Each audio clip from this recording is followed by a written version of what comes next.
네, 여러분 반갑습니다. 구주 삼철씨입니다. 지난 시간에 이어서 질적 조사 연구에 대한 논쟁에 관하여 강의를 이어나가겠습니다.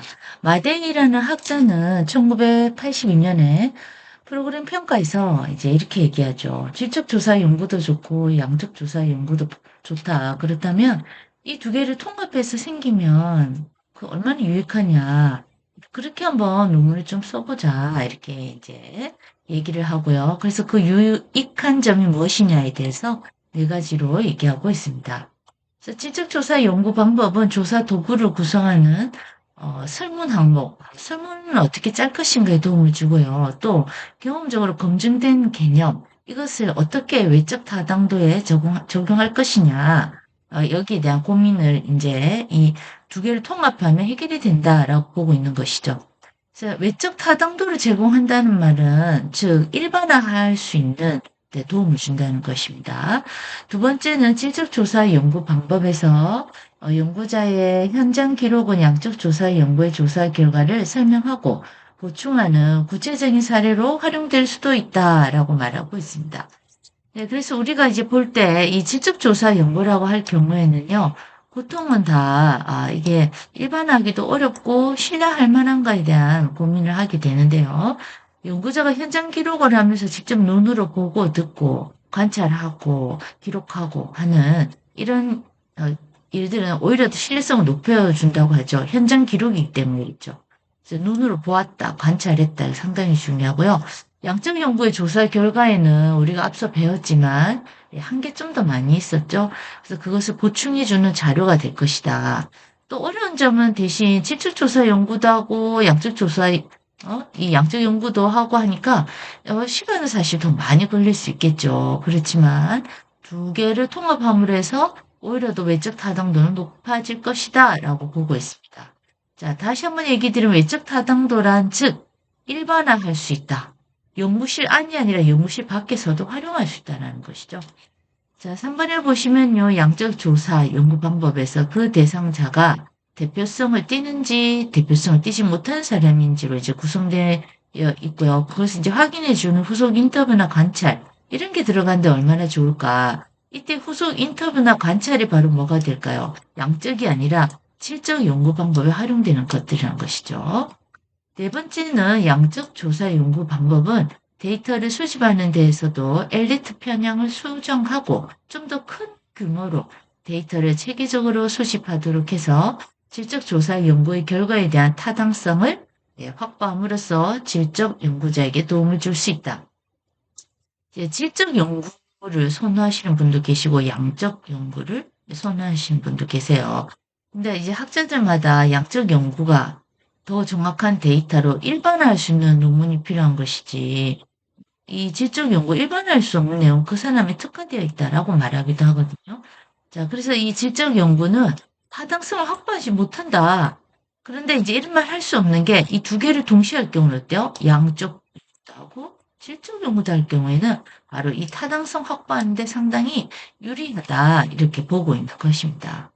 그래서 우리가 이렇게 타당도 나오니까 어떨까요? 이제 시간이 좀 지나니까 사실 기억이 좀 가물가물하신 분들 계실 겁니다. 자, 요약 정리된 부분 다시 한번 볼까요? 그래서 우리가 수업 시간에 이제 쭉 내적 타당성, 외적 타당성 이런 말을 했는데요. 내적, 외적. 안내 바깥에 아닙니다. 그러나 조금 유사한 면도 있긴 한데요. 이 특히 외적 타당성 연구실 밖에서도 일반화할 수 있나 이게 조금 중요 포인트가 되겠습니다. 자, 그래서 내적 타당성은 정의가 연구 결과가 연구 설계와 절차 내에서 얼마나 정확하게 인과관계를 반영하는가. 이 인과관계를 반영한다는 것은 원인과 결과, A가 들어가면 B가 나온다는 게 확실해야 된다는 것이죠. 이게 확실하면 신뢰도가 높아지겠죠. 그래서 이 내적 타당성, 무엇과 어떤 단어와 키포인트가 될 것이냐. 글씨가 안 예뻐서 죄송해요. 신뢰입니다. 자, 그럼 외적 타당성은 뭐냐? 신뢰를 담보하고 물론 있어야 되지만 연구실 밖에서도 활용할 수 있느냐? 즉, 객관성을 띠고 있느냐? 따라서 일반화가 가능하냐? 이 얘기를 하고 있는 것이 바로 내적 타당성, 외적 타당성일 수 있겠습니다. 자, 초점. 내적 타당성, 연구 내부의 논리적 일관성과 통제. 일관성이 있어야 되겠죠. 변수를 통제할 수 있고 연구 설계의 정밀성, 측정 도구의 신뢰성, 특히 신뢰, 혼란 변수, 측정 오류, 연구 절차의 불일치 이런 게 위험 요인. 왜 위협이냐면요. 소수를 직접 연구해서는 소수의 인원, 그리고 관찰 결과 내는데 시간 오래 걸리겠죠. 그러니까 그렇게 시간이 오래 걸리다 보면 변수가 작용할 수 있어요. 그리고 측정 오류, 그 사람의 어떤 컨디션이나 상황이나 상태에 따라서 좀 오류 생길 수 있죠. 그리고 연구 절차의 불일치, 예상했던 연구 절차대로 흘러가지 못하는 경우도 있어요. 특정 교육 프로그램이 성적 향상에 직접 영향을 주는지 이제 확인하는 게 예시가 되는데요. 이 특정 교육 프로그램이 성적 향상? 수업을 못하던 학생이 이 수업 프로그램 활용했더니 성적이 향상됐다고 합시다. 그런데 항상 이 프로그램이 들어가면 수학 관련된 프로그램이 들어가면 수학 성적이 항상 오르냐. 그것도 조금 늘 지속적으로 일관되게 갈 것이냐 문제가 있는 거죠. 왜냐하면 수학 그 프로그램 중에서 본인이 잘하는 예를 들어 중학생 1학년인데 1차 방정식을 참 잘해요. 그러나 그 뒤에 뭐 함수가 들어가면 못한다든지 그러면 그 프로그램이 직접 영향을 줬느냐 이렇게 말하기도 어려울 수 있다는 것이죠. 외적 타당성은 어때요? 연구 결과가 상황, 다른 상황, 집단, 시간에도 일반화될 수 있는 거 일반화 포인트가 되겠죠. 연구 외부로의 적용 가능성과 일반화. 외부, 연구 밖에서도 그게 적용 가능한가? 그리고 표본의 대표성. 과연 그 사람들이 대표하는가? 모집단. 그래서 이 표본이 크면 클수록 좋다고 했죠. 그래서 설문지를 100장 돌림과 1000장 돌림은 좀 다르다고 볼 수 있겠습니다. 대표성은 많으면 많을수록 좋다. 연구 환경의 현실성, 그리고 문화, 사회적 맥락에 따라서 다를 수 있다.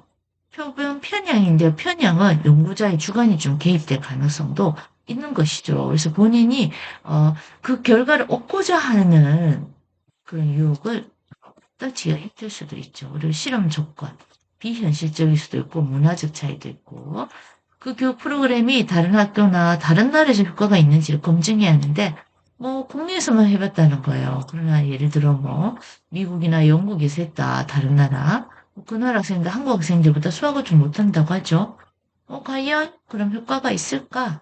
그 프로그램 그러면 이게 일반화라고 말할 수 있을까? 이런 이제 난제에 빠질 수도 있겠습니다. 네, 자, 그래서 다시 한번 지금 요 타당성에 대해서 여러분들이 복습한다고 생각하시고 참고해 주시면 되겠습니다. 그래서 내적 타당성, 외적 타당성, 통합을 했을 경우 이 두 마리 토끼를 다 잡을 수 있다. 자, 그러나 힘든 점은 통합을 한 만큼 그 비용과 시간이 오래 걸린다. 이런 점이 조금 한계점이 되겠습니다. 네, 다음 장 보실까요? 네, 질적 조사 연구의 엄격성을 높이기 위한 전략입니다. 자, 다원화가 나와 있는데요. 이 다원화에 보면 삼각 측정이라고 돼서요. 삼각. 자료 수집에서 오류가 항상 나올 가능성이 있거든요. 이걸 최소화하기 위해서 다양한 출처와 방법, 여러 관찰자를 활용하는 다원화 전략. 우리가 그 양적 연구에서도 모집단 대표성을 높이기 위해서 그 문제지 또는 문항지, 예, 이런 것들을 양을 굉장히 많이 하는데 이렇게 양이 많은 것 갖고는 또 해결이 되지 않을 수 있죠. 이게 질적조사 연구 같은 경우에는 한 명의 관찰자가 편향성이 높아질 수가 있기 때문에 여러 관찰자를 다각도에서 참여시켜서 그 질적 연구에 활용하시는 게 훨씬 더 이 신뢰를 높이는 데 도움이 된다는 것이죠. 그래서 이론 다원화가 있는데요. 하나의 자료를 해석하기 위해서 여러 가지 다양한 이론과 관점을 활용한다. 연구 방법의 다원화. 한 연구에서 여러 방법을 함께 사용해 본다. 그래서 질적 조사의 연구 결과를 양적인 조사와도 한번 비교해 본다. 이런 것이 중요하고요. 관찰 다원화. 다각도에서 서로 다른 면접자가 또는 관찰자들이 같은 대상을 조사한 뒤에 같은 결과가 나오는가 이것을 비교해 보시는 거죠. 그래서 질적 조사의 함정은 시간과 비용이 드니까 많은 시간과 많은 인원을 대동해서 하기가 힘들다는 것이죠. 그렇지만 이 신뢰를 높이기 위해서는 서로 다른 면접자 들어가고요. 관찰자들이 들어가서 같은 대상을 대신 조사를 해야 한다는 것입니다. 그래서 정말 같은 결과인가? 같은 계속 같은 대상 조사했는데 다른 사람 A가 들어가도 B가 들어가도 C가 들어가도 같은 결과가 나왔다. 이건 조금 더 확률상 어때요? 이게 신뢰할 만하다. 실 수 있겠죠. 자료 다원화입니다. 한 가지 이상의 자료 출처를 가지고 한다. 그래서 면접 자료만 가지고, 문서 자료만 가지고, 관찰 자료만 가지고, 이제 다 같이 이 자료를 활용해서 다원화하여 신뢰도를 높여보자는 것이 이 질적조사 연구의 엄격성을 높이기 위한 전략이다. 이렇게 보실 수 있겠습니다. 네, 자, 지금 우리는 질적조사 연구의 엄격성을 높이기 위한 전략을 보고 계시고요. 이 말이 엄격성을 높인다는 건 결국 신뢰를 높인다라고 생각하시면 되겠습니다. 네, 계속해서 질적조사 연구의 엄격성을 높이기 위한 전략이 되겠습니다. 장기간에 걸친 관계 형성과 유지다. 그래서 조사하고자 하는 그 문화와 집단을 이해하기 위해서는 짧은 시간으로는 안 되죠. 그래서 상당한 시간을 들이고 공을 들여서 오랫동안 조사 대상자와 이렇게 관계를 유지해야 됩니다. 또 관계 유지도 좋아야 됩니다. 그죠? 이렇게 관계 유지가 나쁘면 중도에 이 대상자가 탈락되는 경우도 있겠죠. 자, 조사 대상자의 반응성이나 조사자의 편견을 줄일 수는 있으나 원주민의 문제를 유발하여 또 다른 형태의 편견이 생길 수 있으면 주의해야 한다. 저기서 설명에서 뭐 원주민이나 이런 조금 뭐 네이티브 스피커를 말한 것 같은데요. 이 원주민의 문제. 제가 거기 새로 들어간 사람이죠. 그래서 대상자는 사실은 예를 들어 어느 지역에 처음부터 뿔을 두고 사는 사람이라고 할 수 있겠죠. 그러면 조금 낯설단 말이에요. 그러면 편견이 생길 수가 있어요. 이해를 잘 못할 수도 있겠죠. 네. 자, 감사 자료를 남기는 전략인데요. 관찰 및 인터뷰 내용을 지속적으로 기록하고 자료 수집과 분석에 이르는 전 과정을 기록을 해야 돼요. 기록이 중요합니다. 남긴다 이 말은 결국 뭐예요? 기록한다는 것이죠. 계속 기록하고 남겨서 추후 조사 과정, 결과에서 엄격성을 언제라도 확인하고 재현해야 한다. 역시 기록한 대로 가는지 그 내용을 다시 한번 확인하는 그런 시간이 바로 되겠죠. 여기서 질적조사 연구의 엄격성을 높이기 위한 내용을 하고 있어.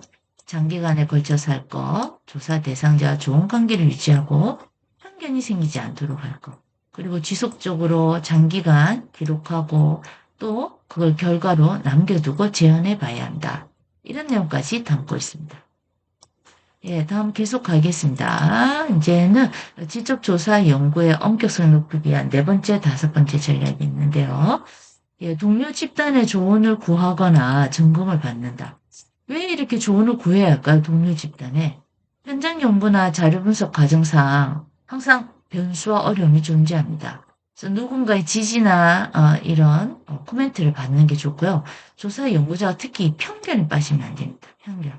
자기가 살아온 경험이 있기 때문에 어떤 내용에서는 자기가 원하는 방향으로 흘러가지 않을 때, 예, 그 편견에 사로잡혀서 정답을 정해놓고 시작하는 경우도 있는 거죠. 이게 좀 그래서 동료 집단의 조언이라는 건 제3자가 봤을 때 딱 보이는 거예요. 아, 그건 편견이고 그렇게 흘러가서는 안 된다라고 연구에 대한 조언을 해줄 수 있고 또 들어야 되겠죠.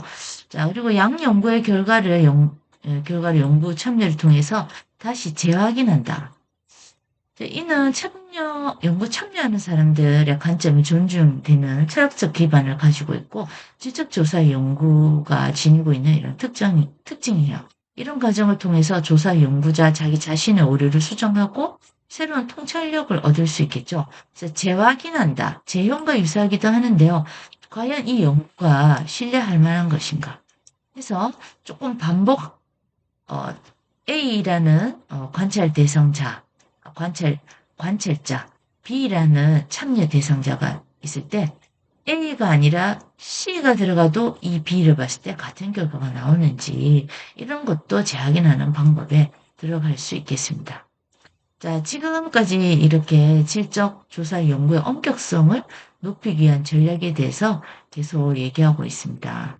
예, 그래서 이게 양적 연구와 질적 연구에는 각각 장단점이 있는데 어떻게 그것을 혼합해서 통합해서 더 유익한 연구를 쓸 수 있을 것인지는 본인 연구 방향에 달려 있기도 합니다. 네, 계속해서 우리가 화면 이동하겠습니다. 예, 이제 마지막 15장 조사 보고서 작성에 관한 내용인데요. 컨텐츠 한번 보실까요? 예, 1. 조사 보고서의 목적과 의미. 2. 조사 보고서 작성 양식과 고려 사항. 3. 조사 보고서의 구성과 내용. 이렇게 들어가겠습니다. 그래서 1. 조사 보고서의 목적과 의의 부분입니다. 먼저 조사 보고서란 리서치 리포트라고 하는데요. 조사자가 이 조사의 전 과정은 구조화된 양식에 의해서 작성하게 되는 것. 이것이 바로 조사 보고서라고 할 수 있겠습니다. 또는 우리가 논문 쓰시는 분들은 연구 보고서라고 표현합니다. 즉, 이 조사 보고서는 조사와 관련된 과학적 절차와 결과를 이런 담은 자료를 의미하고요. 조사 보고서의 이 1차적인 목적은 무엇이냐? 조사한 결과를 조사한 결과를 조사에 관심 가지고 있는 사람들한테 전달해 주는 것이죠. 이 조사 결과를 알고 싶어 하는 사람들한테. 그죠? 이게 지금 논문을 한정해서 얘기하는 것은 아니죠. 그리고 조사 결과를 공개해서 조사 결과가 보편적으로 타당한가, 보편적. 이거 누구나 다, 이거, 그렇지, 이게 믿을만하다, 일반화될 수 있는 것 같은 말이죠. 객관적인가, 이런 것을 검증하고자 하는데, 바로 조사 보고서가 들어갈 수 있겠습니다. 그래서 우리가 사회복지학을 공부하시는 분들은 특히 이 조사 보고서 양식을 이런 현장에 들어갈 경우 많이 접하게 되고요. 사용하실 때 이 조사 보고서를 어느 항목으로 볼 수도 있어야 되지만 작성도 잘 하실 수 있어야 되기 때문에 이 조사 보고서를 많이 보신 분들은 작성도 잘 하신다고 볼 수 있겠습니다. 예, 조사 보고서의 의의입니다. 우리가 조사를 수행하면서 얻어진 과학적 결과를 조사 보고서 형식을 통해서 발표하는 것, 이런 것들의 중요한 의의가 있고요. 또 조사 보고서를 통해서 조사 결과를 발표하면 이 사회 관련 분야에 기여할 수가 있다. 이 조사 보고서를 참고로 해서 어떤 정책을 짤 수도 있기 때문이죠. 특히 사회복지학은 사회 현상에 대한 다학제적 접근을 하는 것이 특징인데요. 이 조사 결과를 통해서 다학제라 하더라도 어느 분야에서 어느 파트에서 들어오느냐 하는 것을 결정하기도 한다는 것이죠. 두 번째는 과학의 특성에서 다루었던 바와 같이 과학적 지식은 재현 가능성. 다시 해도 똑같아야 된다는 거죠. 동일한 조건에서 동일한 도구나 수단과 방법 들어갔을 때 동일한 결과가 나와야 된다는 것이에요. 그래서 조사 보고서를 통해서 결과가 발표가 딱 된다면 조사의 오류와 속임수, 거짓말을 찾아내는 바로 이런 재현 과정을 거쳐야 한다. 근데 사실은 결과를 발표하기 전에 이미 이런 오류와 속임수, 거짓말을 찾아내야 하기 때문에 재현 과정이 사실 필요하고요. 이걸 끝나고 조사 결과를 발표한다면 그 신뢰도가 높아지겠죠. 그래서 속임수, 거짓말 표현이 조금 자극적이긴 한데 앞서 시간 이제 얘기 드리면 연구자는 그런 유혹이 있다고 말씀드렸죠. 자기 자신에 대한 편견이나 주관적 개입이 들어갈 수 있기 때문에 이것을 좀 더 우리가 객관화시키고 일반화시키기 위해서는 이런 재현 과정을 거칠 수밖에 없다라고 생각하시면 되겠습니다. 자, 그래서 지금 조사 보고서의 의의에 대해서 지금 말씀드리고 있습니다. 예, 다음 장. 이 조사 보고서 작성 양식과 고려 사항입니다. 네, 조사 보고서 양식입니다. 자, 조사 보고서 양식은 조사의 목적과 내용에 따라서 달라지게 돼 있죠. 그래서 먼저 이 조사 보고서의 양식은 탐색을 목적으로 조사된 보고서부터 시작이 되는데요. 이때 조사 문제나 가설을 설립하는데 도움을 주기 위한 것입니다. 그래서 결론은 단정적인 것이 아닌 잠정적인 것, 예, 그것으로 기술입니다. 이 단정 지을 수가 없어요. 탐색을 목적으로 하는데 이게 좀 알아봐야 되는 것이죠. 어떤 문제가 있나. 그래서 가설을 세울 때, 그럴 것이다 할 만한 잠정적인 상황을 이제 설립한다고 생각하시면 되겠죠. 기술적 목적으로 조사된 보고서는 사회 현상의 특성과 변수 간의 상호관계를 수치화한다는 거죠. 데이터화, 계량화 이렇게 표현할 수도 있고요. 또 통계적 오차의 범위 등을 보다 더 구체적으로 제시해서 기술해야 된다는 것이고요. 설명을 목적으로 조사된 보고서는 변수 간의 인과관계를 밝혀야 합니다. 그래서 원인과 결과, 이 원인과 결과가 계속 같은 원인이나 같은 결과가 생긴다면 신뢰도가 높아진다고 할 수 있겠죠. 타당성, 이제 앞에서 말씀드린 내적 타당성, 외적 타당성 있었죠? 그래서 이게 얼마나 신뢰할 만한가, 내적 타당성, 얼마나 일반하고 객관할 수 있나, 이게 외적 타당성, 이걸 다 확인할 수 있다는 것이죠. 그래서 추리, 통계, 분석의 결과를 정리해서 제시한다. 이게 조사 보고서 양식이다. 그래서 다시 한번 기억을 하시면 탐색을 목적으로 조사된 보고서, 초안을 작성할 때 많이 쓰죠. 다음 기술된 목적으로 조사된 보고서, 변수 간의 상호관계를 수치화하고요. 설명을 목적으로 조사된 보고서는 인과관계의 신뢰성과 타당성을 확인하려고 한다라고 보시면 되겠습니다. 이제 조사 보고서 양식인데요. 비슷한 용어가 계속 등장하고 있습니다. 그래서 보시면 조사 보고서 양식은 탐색적 조사 보고서, 기술적 조사 보고서, 그 다음 장에 나올 것은 역시 설명적 조사 보고서가 있네요. 자, 그래서 다시 하나씩 보시면요. 탐색적 조사 보고서는 조사 문제나 가설을 설립하는 데 도움을 주기 위한 것으로 결론은 단정적인 것이 아니라 앞서 말한 핵심 키워드 잠정적인 것이죠. 이 보고서는 조사 문제를 규명하거나 가설 정립하는 데 도움을 주고 향후 보다 더 논리적이고 정교한 조사를 실시하는 데 필요한 조사 결과를 보고하는 것까지가 들어가고 있어요. 이 탐색은 초기에 가설 설립하는 데 활용한다. 그리고 잠정적인 것으로 기술한다. 중요하고요.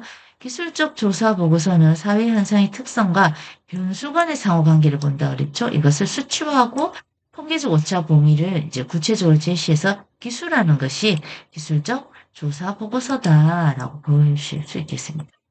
사회복지사 혹시 1급을 준비하신 분들은 이 용어들이 아주 기출, 빈도순이 상당히 높은 항목이 들어가겠습니다. 다음은 조사보고서 양식에서 설명적 조사보고서입니다. 변수 간의 인과관계라고 하면 설명입니다. 그래서 인과관계 신뢰성, 타당성 이게 제일 중요하고요. 그리고 조사보고서는 독자에 따라서 그 양식이 달라질 수 있어요. 그래서 어떤 기관에서 이 조사보고서를 내느냐에 따라서 양식이 달라지고요. 그 관련된 기관, 용도가 뭐냐 여기에서 쓰는 양식이 별도로 있을 수 있어요. 그래서 거기에 맞춰서 이 내용들을 적합하게 작성해서 넣으시면 될 것 같습니다. 네, 지금 우리가 조사 보고서 양식에 대해서 얘기를 하고 있고요. 대표적인 세 가지 기억하시면 되겠습니다. 네, 다음은요. 조사 보고서 문제와 관련된 지침인데요. 무엇을 고려할 것인가? 그래서 보시면요. 우리가 조사 보고서의 문장은 당연히 문법에 맞게 작성돼야 되겠죠? 조사 보고서의 내용을 명료하게 작성해야 해요. 보고서는 알리고자 하는 내용은 명확하게 작성 제시해야 되고요. 그 내용을 모호한 표현 절대 안 됩니다. 자, 조사 보고서의 목적을 이룰 수만 있다면 간결한 것이 좋습니다. 그래서 구구절절히 긴 설명을 붙이면 오히려 더 알리려고 하는 그 조사 내용이 무엇인지 목적이 초점이 그려질 수 있겠죠. 그래서 모든 걸 포함하면서도 아주 최소한의 함축적인 내용을 전달할 수 있어야 된다. 이게 참 좋은 조사 보고서의 고려할 사항이다라고 보시면 되겠습니다. 네, 계속해서 조사 보고서에 좋은 문체를 쓰자라고 했죠. 그래서 수동태 문장. 수동은 뭐예요? 능동의 반대죠. 그래서 뭐뭐 하게 되어진다 이런 거 안 되죠. 한다, 합니다 이런 게 좋고요. 문장의 길이와 구조를 변화시켜야 한다. 특이한 형식의 문체를 사용하지 말아야 한다. 표준화된 문체가 가장 좋겠죠. 네, 다음은 조사보고서 작성 시 고려사항인데요. 조사보고서의 독자가 사회복지가 아닌 다른 분야의 전문가일 수도 있겠죠. 그럼 관련 전문가가 일반적인 사회복지 분야의 기본적인 개념, 어느 정도 알고 있는지 잘 모르겠죠. 그 선에서 맞춤으로 해주는 게 좋고요. 또 관련 전문가가 일반적인 통계 용어를 잘 알고 있는지 고려할 필요가 있어요. 그래서 대상자가 누구인가, 이 보고서를 받는 대상자를 파악하는 것도 유익하겠습니다. 자, 그리고 조사 보고서에 독자가 일반 대중일 경우에 가능하다면 전문 용어를 적게 사용하는 게 좋겠죠. 자, 그리고 통계 자료의 경우에 가능하다면 간단하게 제시해야 되겠죠. 예, 부득이하게 통계 자료를 사용할 경우에는 시각적인 비주얼 효과를 높이는 것이 전달이 좀 더 빠르다 볼 수 있겠습니다. 자, 그리고 조사보고서 작성 시 우리가 그 어, 이제 대중이라는 표현은 이게 사회복지를 전공하신 분이 아닌 경우, 예, 여기 조금 초점을 둬서 조사보고서에서 시제를 적절히 쓰는데 원칙적으로 조사보고서는 현재 시제와 과거 시제 및 미래 시제는 쓰지 않는다는 것이죠. 그래서 기존에 실시한 연구에 관한 장과 조사 방법에 관한 장에서는 과거와 현재 시제를 쓴다. 그 조사 결과를 설명한 장에서는 과거 시제를 쓴다. 결과에 관한 논의하는 장에서는 현재 시제를 쓴다. 재현, 미래 시제를 표현할 수도 있지만 이 재현 부분도 참 조심해야 되겠죠. 그러니까 앞으로 연구해 볼 만한 문제, 그죠? 그거 이제 개인의 주관적인 의견이 개입돼서는 곤란하다 보시면 되겠습니다. 자, 그리고 이제 10주차 수업 예고인데요. 10주차 수업부터는 우리가 배운 1주부터 9주까지의 내용을 간단히 요약 정리하면서 주로 문제풀이 위주로 진행이 되겠습니다. 그래서 배운 내용을 모두 정리하면서 복습하는 시간으로 10주부터 14주차까지 이어질 예정입니다. 자, 여러분, 이 어려운 과목 들어주셔서 대단히 감사합니다. 마치겠습니다.